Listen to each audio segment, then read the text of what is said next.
Welcome my friends. খুবই গুরুত্বপূর্ণ একটা ইনফরমেশন আপনাদেরকে শেয়ার করব যে কোনো টিউমার বা সোয়েলিংকে আমরা কীরকমভাবে ভাগ করব, কি ক্যাটাগরিতে ভাগ করব সেটা সম্পর্কে যে প্রথমে সেটা জানতে হবে তার কনসিস্টেন্সি, সেটা হার্ড সোয়েলিং, সেটা সফট সোয়েলিং না সেটা ফার্ম সোয়েলিং।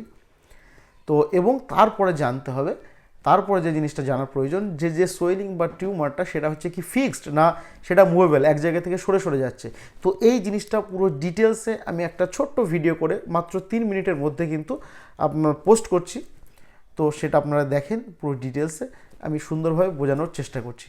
এবং সেখানে একটা ট্রিক আমি বলেছিলাম আমরা কীরকমভাবে বুঝবো যে হার্ড সোয়েলিং, ফার্ম সোয়েলিং এবং সফট সোয়েলিং এই তিন জায়গার ফিল দিয়ে 3 রকমভাবে আমি সুন্দরভাবে বুঝিয়ে বলার চেষ্টা করেছি। আপনারা সেটা দেখেন তাহলে। এবং মুভেবল যে কোনো টাইপের টিউমার বা সোয়েলিং সেটা এক জায়গায় ফিক্সড না সেটা মুভেবল, সেটা ওখানে খুব সুন্দর স্পষ্টভাবে বলা।